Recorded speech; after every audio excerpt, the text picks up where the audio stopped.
بیت المقدس کی آزادی تک یہ جنگ رہے گی، ہم خاموش نہیں بیٹھیں گے۔ اور جس طرح قتیل شاعر نے یہ کہا تھا، قتیل اس کا منافق نہیں کوئی زمانے میں جو ظلم تو سہتا ہے بغاوت نہیں کرتا۔ میں سمجھتا ہوں آج کے دور میں اگر زبانیں بھی نہیں کھلتی اور اگر زبانیں بھی نہیں اٹھتی تو اس سے بڑی منافقت اور کچھ نہیں ہو سکتی۔ تو ہمیں الحمدللہ تو اب یہ کوشش جاری ہے، اور انشاءاللہ پاکستان کے اندر بھی، پورے پاکستان میں اور پنجاب میں انشاءاللہ یہ پروگرام آگے چلیں گے۔ اور آگے کیا فائدہ اس حکمرانی کا، کیا فائدہ اس حکومت کا کہ جو آج فلسطین کے لیے آواز نہ اٹھائے، آج فلسطین کے لیے اقدام نہ کرے، اور یاد رکھیں ان کے نشان مٹ جائیں گے، اور مٹ جاتے ہیں۔ یہ کرسیاں سدا نہیں رہتی، یہ اقتدار ہمیشہ نہیں رہتا، ہر روزی یا زمانے، اور ہمیشہ ہمیشہ وہ کہتے ہیں نا، ظلم تو پھر ظلم ہے، بڑھتا ہے تو مٹ جاتا ہے، خون پھر خون ہے، ٹپکے گا تو جم جائے گا۔ انشاءاللہ فلسطین زندہ ہے، زندہ رہے گا، اور انشاءاللہ اسرائیل نابود کے لیے۔ اور اپنے ساتھ ہی میں یہ بھی عرض کرنا چاہتا ہوں کہ مسجد اقصی اور بیت المقدس امت کے لیے سرخ لکیر کی حیثیت رکھتی ہے۔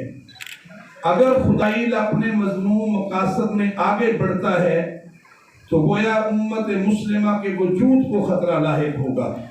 اس کے لیے آج ہم اس بات کی ڈیمانڈ کرتے ہیں کہ مسلمان ممالک اکٹھے ہو کر کے ایک مشترکہ حکمت عملی ترتیب دیں، اپنی فوجوں کو تشکیل دیں۔ یہ امت کی ڈیمانڈ ہے، امت مسلمہ کی ڈیمانڈ ہے۔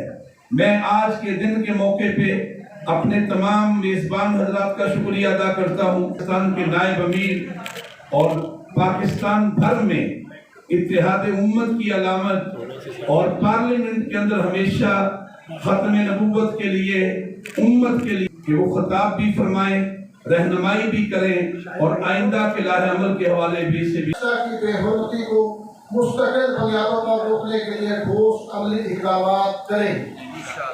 قرارداد مذمت پیش کرنے کے بعد اسی عملی جامہ پہنائیں۔ تمام مسلمان ممالک حکومتی سطح پر فلسطین سے اسرائیلی خودی بستیوں کی تعمیر کو روکنے کے لیے عملی اقدامات کیے جائیں۔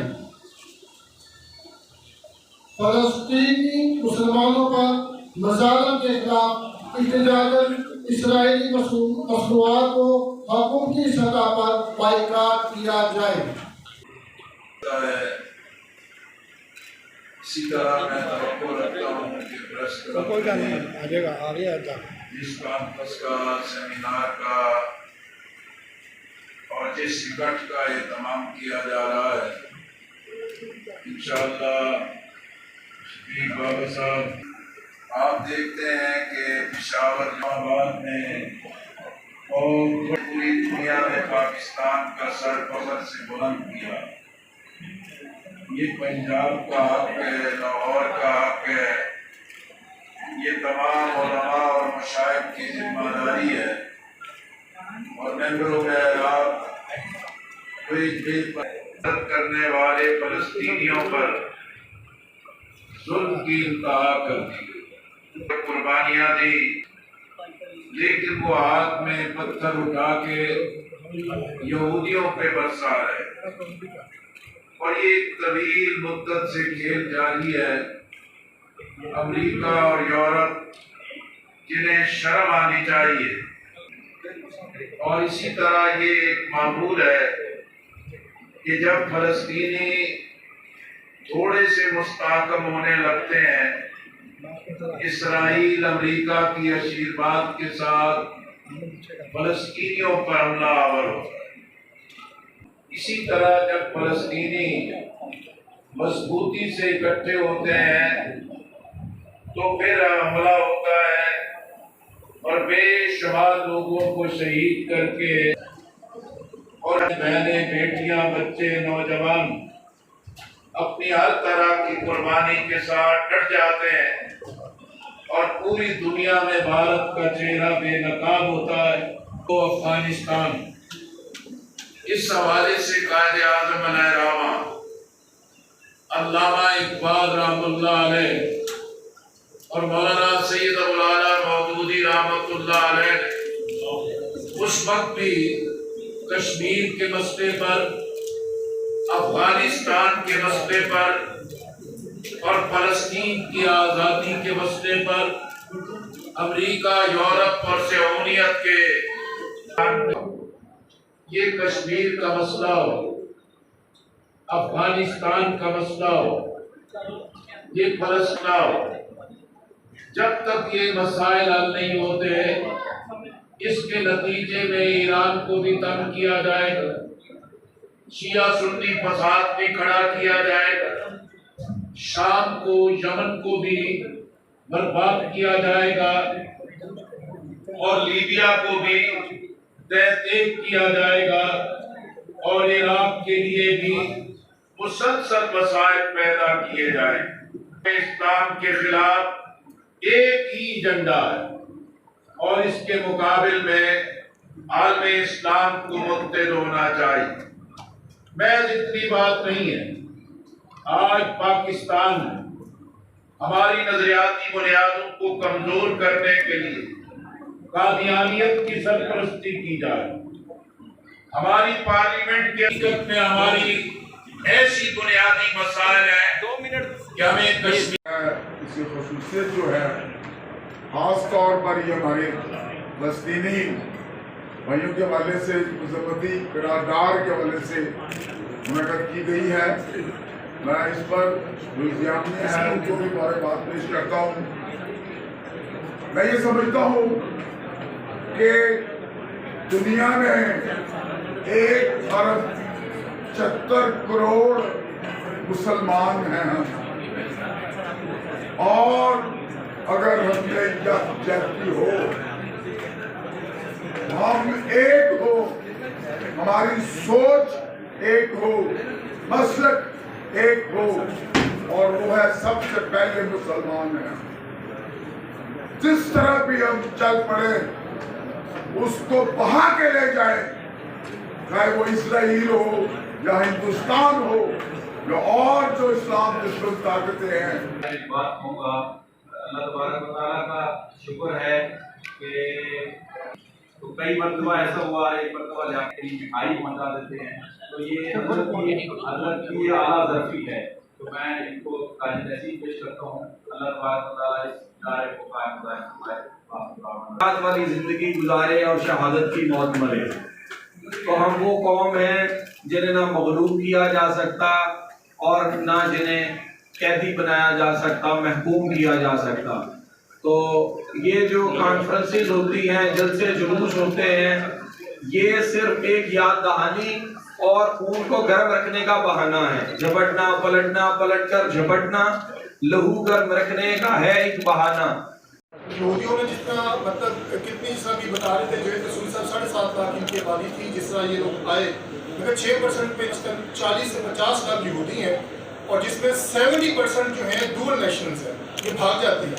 ہمارا دشمن بہت مکار ہے، انڈیا ہمارا نمبر 1 دشمن نہیں ہے، یہ دشمن ہے، اور معذرت کے ساتھ مسلمانوں نے اس میں کردار ادا کیا۔ اسپین میں جو ہماری حکومت تھی، یہ وہاں یونیورسٹیوں میں لیکچرز لگے ہوئے تھے سارے یہودی، وہاں سے پہلے انہوں نے چھڑا پھوڑا پروٹیسٹنٹ مذہب آزاد انہوں نے بنایا اور عیسائیوں کو ڈیوائڈ کیا۔ اس کے بعد ایک قادیانیت بھی انہی کی لگائی ہوئی کھیتی ہے جو مسلمان۔ اس طرح آج آپ اس درد میں آواز بلند کر رہے ہیں اپنے فلسطین بہن بھائیوں کے لیے۔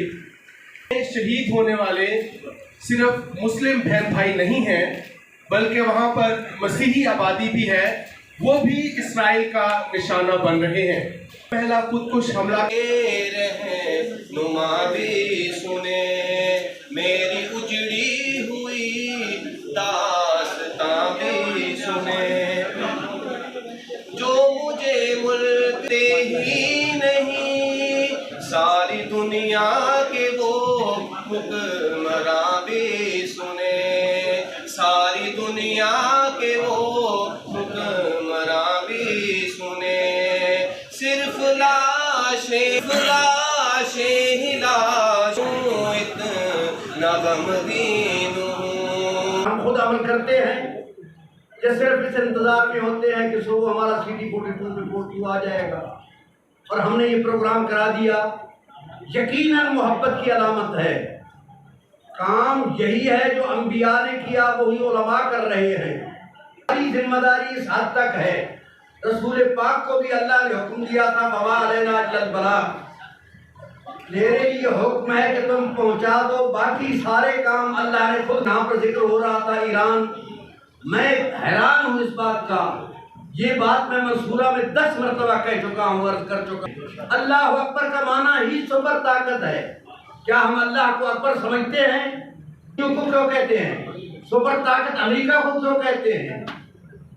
ہمارے حکمران پاکستان کے ہوں، سعودی عرب کے ہوں، کسی اور ملک کے اسلامی سربراہ ہوں، اسلام پر اگر عمل کیا جائے تو سپر نہیں ہے، یہ سپر طاقت کو پکارنا ہے۔ اللہ اکبر کا معنی ہی یہی ہے۔ بھال کے اپنے کمروں کے اندر رکھ دیا ہے اور اس کو سرنگوں کر دیا ہے، تب سے ہم ذلیل ہو رہے ہیں۔ یہ صرف مذمت کرنے سے کام نہیں چلنے والا۔ ہم سمجھتے ہیں کہ ہماری ذمہ داری صرف اتنی ہے کہ ہم نکلے اور ہم نے مذمت کر دی، بس ہماری ذمہ داری ختم ہو گئی۔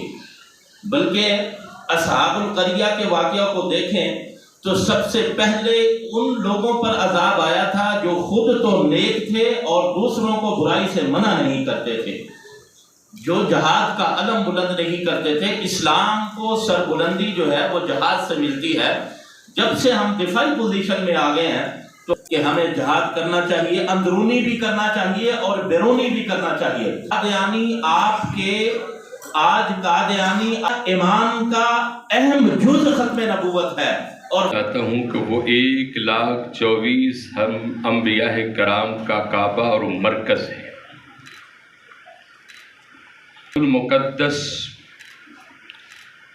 وہ گھر ہے جہاں میرے آقا کرام کی امامت فرمائی، اور بیت المقدس وہ جگہ ہے جہاں 1,24,000 انبیاء کرام کا بچپن سے جوانی گزری، اور بیت المقدس وہ جگہ ہے، وہ گھر ہے جہاں جد الانبیاء حضرت بابا جی لاہور کے اندر ملی یکجہتی نے یہ ملت امت اس لیے بھی ایک پیغام دینا ہے کہ ہم فلسطینیوں کے ساتھ ہیں، ہم ان کی ہر تکلیف میں ہیں۔ 1.5 ارب مسلمان ہوتے بھی ہوئے ہم سے بیت المقدس ہے وہ آزاد نہیں ہوتا۔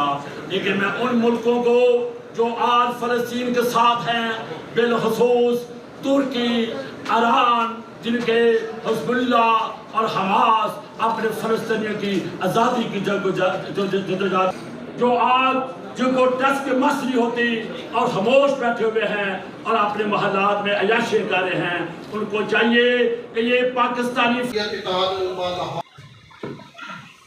الحمدللہ رب العالمین والعاقبۃ للمتقین۔ بات یہ ہے جب یہاں پہ بات ملی یکجہتی کونسل کی آتی ہے، ملی یکجہتی کونسل کے بانی